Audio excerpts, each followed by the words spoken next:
Morning. Where are you two by today, you ask? Well, today, let's flip that camera around.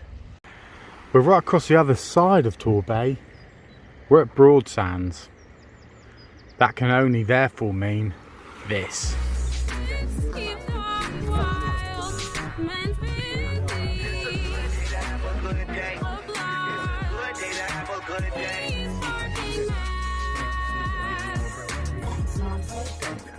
I couldn't have said it better myself. Welcome back. Now these huts here, a friend of mine actually used to use one of these huts, sadly passed away. It must be 2 years ago now, following COVID. You forget that, but he loved the views and loved spending time down here at Broadsands, and I can't say I blame him. It looks beautiful, doesn't it? All half inflated. Quick breather. This is where I'm going today on the map. So we're going to first of all head around to Brekkie Cove. I'm going to go straight past there. Then I'm going to head on and try and find somewhere to have my brekkie. And we're going to call that Brekkie Cove. Right, there's a bit of headland behind me. We're going to go around that one, head around Brekkie Cove, looking for Brekkie Cove. Let's find a good one. Stay with me on this. Let's do it.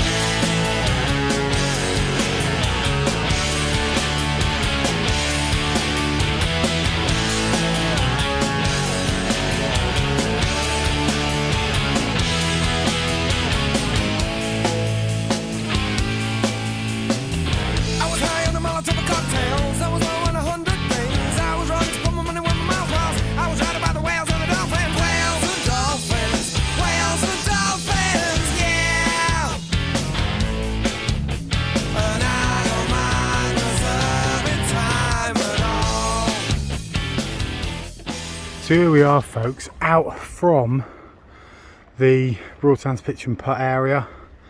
Brekkie Cove is just in around the corner, and there's a little trawling boat out here, a fishing boat, just doing his boaty goodness. Right, we're going to head over. I'm going to go straight past. There's a bit of chops on my knees at the moment, but that chop stops in a second. I can see that, and we're going to head across to the far side there, where the kind of where it's lightest, and that it looks like some coves over there. Brekkie Cove might be waiting. Brekkie Cove back behind us. Do you know, it's a cove I've never been on. Never been on. Lived in the vicinity, right? It's over towards Brixham, it's a little way away from where I live, but Torquay, Torbay, it's all in my ballpark. Never been on Brekkie Cove. Play pitch and putt at the top, and then up behind this area here is Paignton Golf Course. Paignton Golf Course, what's all that about? Well, I haven't been there for years. Played golf there with a mate of mine called John and another guy called Mike. And Mike will remember the great game we played and how I rolled him over on the last couple of holes. I still remember that now. On the 18th tee, and I needed to hit a good one. I needed to close the game out, show the guy who was the boss. Right in the middle of my backswing, I had a boy racer come tearing around the corner because there's a little lane that goes down behind the teeing area, as I like to call it. And look out for my golfing videos, which will come out soon. As I was midway in my backswing, this boy racer came through. This would be 20 years ago. Came around the corner, not quite 20 years ago. Came around the corner, and glaring out the window, his car was, of course, REO Speedwagon. I can't fight this feeling, and I thought to myself, I can't fight this feeling, as I wound up and hit a beautiful drive, slightly off centre, but safe, good enough for me to win the game. That could almost be Brekkie Cove, couldn't it, folks? But I'm going to head on up around the corner and see if we can find an even better one. I think there's another little covey cove up there. Well, folks, we've gone on, and it wasn't a little covey cove around the corner, but instead I've found something that I think you'll find is quite remarkable, and something that will add interest and excitement to this video. Let's flip that camera around right now. Some of the eagle-eyed of you out there will see things floating in the water. We're not talking boats, and we're not talking buoys of the nautical sense. We're talking things. We're talking markers. But what are they? And why are there so many?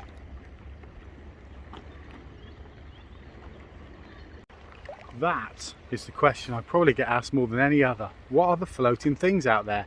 Only the other day I had somebody, Christoph Helifson actually from Wales, say to me, Steve Dog, surely those things are just the floating graveyard of the sea. Monoliths to years gone by, statues and the gravestones of the brave. And I said, close, Chris, but not quite. They are in actual fact floaty things. That's what they are. They're floaty things. And what they do is they float in a thing type way. They're marking stuff out. So just remember that, folks. They're marking stuff out. There's stuff out there being marked out by the floaty things, which are not the graveyard to the sea. Which is what we'll call this video, by the way. Lots of gulls around this area.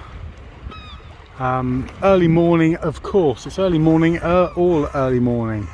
Doesn't sort of stop halfway through, does it? You guys have got to start paying a bit more attention, haven't you, really?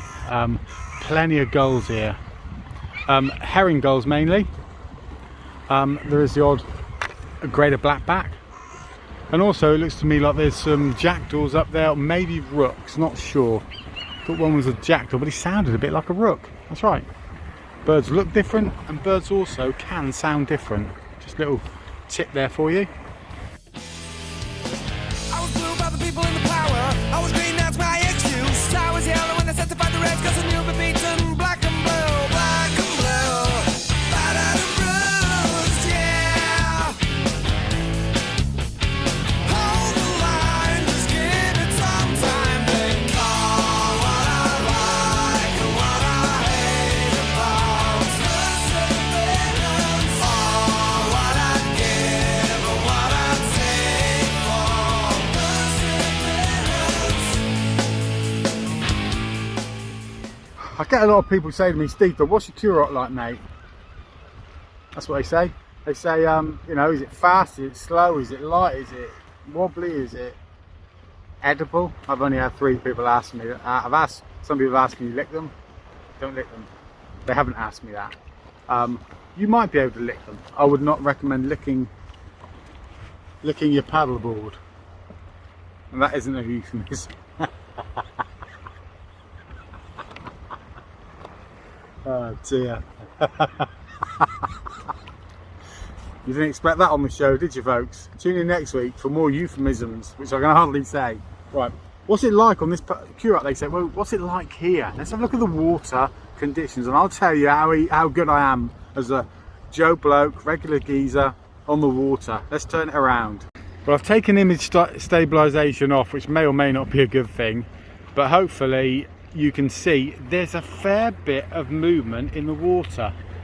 There's a little bit of backwash coming off the cliffs, and for me this is tricky. This is really tricky. If I was out, if I stand now, I'm not going to say I'm going to fall off, but I know something, I'll be working hard, and after about 10 minutes I'll probably think, sod it, I'll just get down on the old knees again, because I don't want to risk going in, because I've only got a cag on today. I haven't got a wetsuit. So if it was a summer's day, yeah, I'll be up and at 'em, because I love going in the water. But at the moment it's May. Yeah, no, it's not far from summer, but it's not quite there yet. So I would just, at the moment, just use me knees, you know, do whatever comes naturally. The other thing I get asked loads is, where's good to go paddleboarding? Well, look at it behind me there, look. See that? It's good, isn't it? Brekkie Cove, folks, look at it, it's still in there. It's protected by this little bit of headland, so it's going to be nice paddling. And I would say, if you've got a, you know, family, a little bit of paddling when you get a bit sheltered, don't look a bad spot. Let's go in there. I think we need to call that place Brekkie Cove, don't we? Let's go and get some brekkie. I was rolling about in the area. I was wearing my suit and tie. I was lost in the Bermuda Triangle, and I went pear-shaped, twisted and twined, twisted and twined, twisted and twined, yeah. And I don't mind the summertime at all. Hold the line, just give it some time, then call what I like.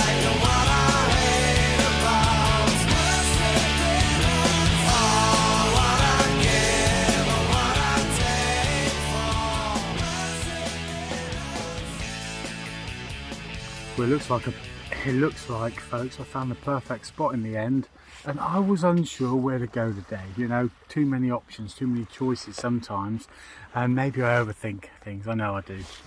Thinking about the tides, wind direction, locality, parking, how long it takes to get there, how long I want to be out, what's the weather doing.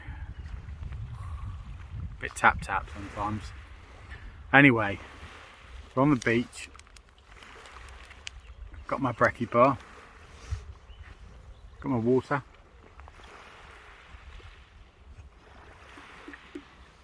Always drink your water, folks.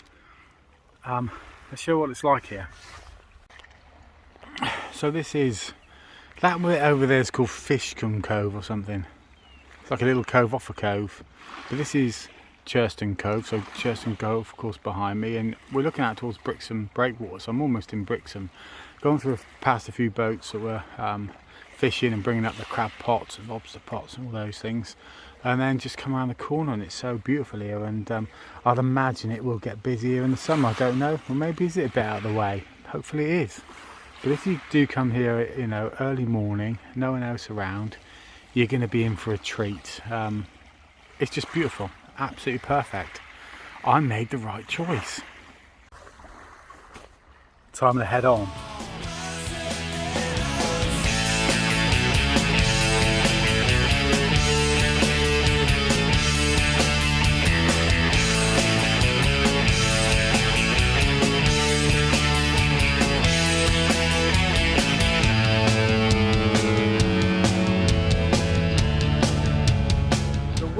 Is coming in from the bay, so it's coming in from, I guess, the sort of northeast, and it's a bit colder than it was, and I set off and all was good, but now I'm a bit cold. I've got a hat on, and that seems to be keeping my hands warm. See my other videos in the winter time all about that, but it does help to have a hat in. I've got some neoprenes in if I need neoprene gloves, some thin ones, 3 mils and that. And they're not the best neoprene gloves I've ever had. I would have chucked them away, to be honest, if I was going to use them for surfing, because they're not quite good enough. But they're not bad for this, actually. They're okay. My thicker neos are rubbish for paddleboarding. I've got some mittens as well. They're rubbish for paddleboarding, really. Your hands get too hot. Can't win one way or the other. So I might put my neos on in a minute if my hands do continue to get any colder, but at the moment all is good. Big old black back gull up there, look.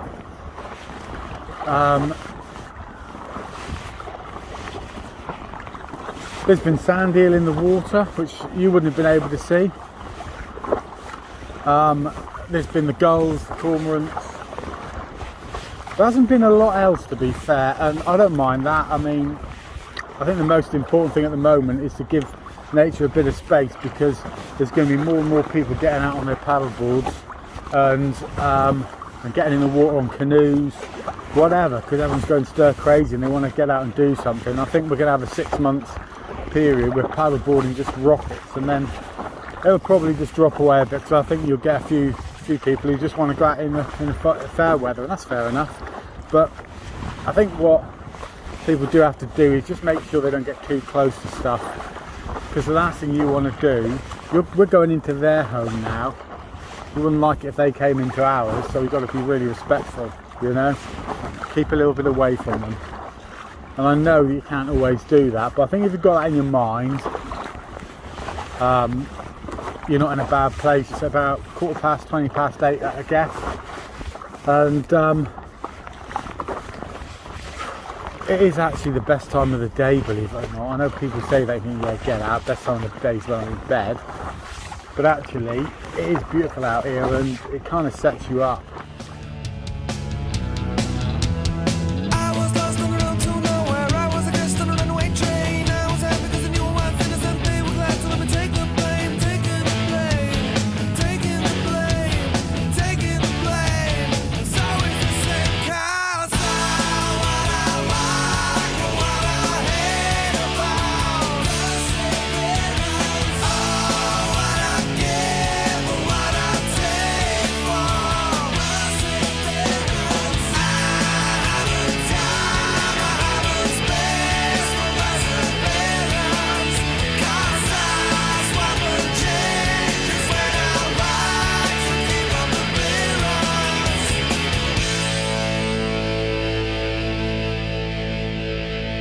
back at base. Hope you enjoyed that paddleboard trip.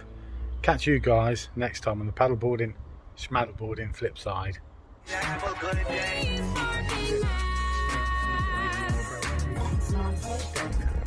couldn't have said it better myself.